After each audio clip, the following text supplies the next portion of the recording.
Well, for more analysis, we can cross now to Beirut and speak to Jasmine El-Gamal, who is a senior fellow at the Atlantic Council and a former Middle East advisor at the US Department of Defense. Thank you very much indeed for speaking to us. What kind of a message do you think this decision by President Donald Trump sends to America's allies in the region about just what kind of an ally Washington actually is? Well, thanks for having me, first of all. And I think that's a really good question, and it's really important to consider what messages our actions send to our allies. But I think it's also important to remember that this is not the first time that President Trump has done something like this. It wasn't that long ago that he made pretty much the same exact move after another similar phone call with the Turkish president, where he abruptly announced that he was withdrawing all troops from northern Syria without consulting with allies, without consulting with even some of his closest advisors. And it begged the same question then: what kind of ally is the United States? I think that the the president's message is clear and his intent is clear. It always has been. He wants to get US troops out of Syria. He has made that clear from the very beginning. In fact, it has been one of his most consistent campaign promises and something that he really wants to follow through on.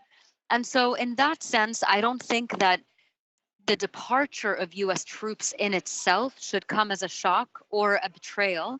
It's about how he does it, it's about the way that he messages, the abrupt way that he does it without consulting with allies, without giving anyone a heads up, and without giving people the space to plan for a longer term and more sustainable solution. Yeah, but it also depends on another thing, doesn't it? It depends on what Turkey decides to do next. And we don't know what President Erdogan has in mind. I mean, what are your sort of thoughts as to what Turkey's next steps might be?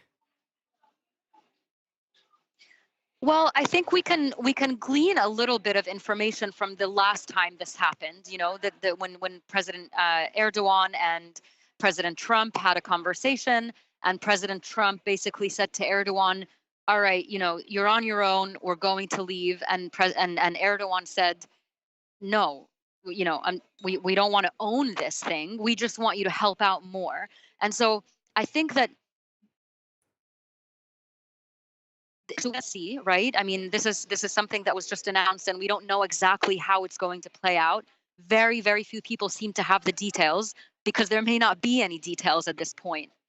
But in terms of what Erdogan wants to do, what he doesn't want to do is be left to deal with this entire mess on his own, and it is quite a large mess. And so I don't think that we should, you know, I don't think we should count on him going in and creating such a big responsibility for Turkey that they have to own the entire region. That is not what he wants.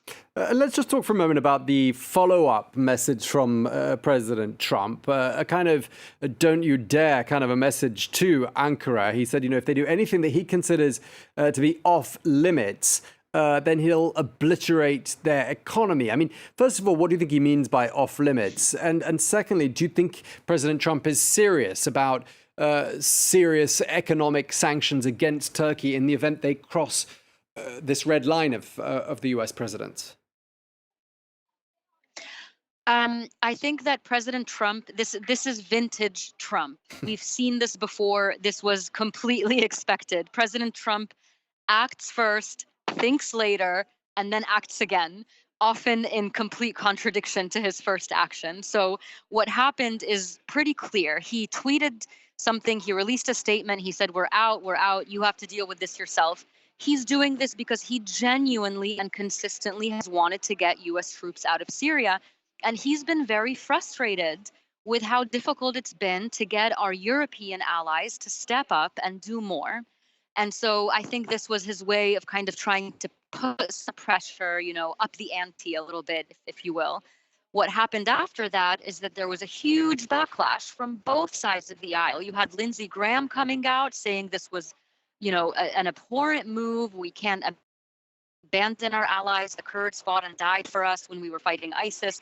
And so he tried to backtrack. The way he does that is saying, oh, by the way, if you do anything that's off limits. What he means by off limits here is attacking the SDF, attacking the US's partners in the Northeast, and causing sort of any damage to them. So we already see him trying to walk back what he said earlier, because whether it's because he doesn't know what he did or he doesn't realize how grave the consequences could be, or whether he really took to heart what his critics were saying. Either way, we see him already starting to walk it back. Yeah, lots of other questions I'd love to ask you. For example, the fate of all those Islamic State group fighters, their families, their other halves, much more I would like to talk to you about, but we're out of time. Thank you so much, Jasmine El-Gamal, Senior Fellow at the Atlantic Council, former Middle East Thank you Advisor for at the US having me. Department of Defense. Thank you so much. Thank you.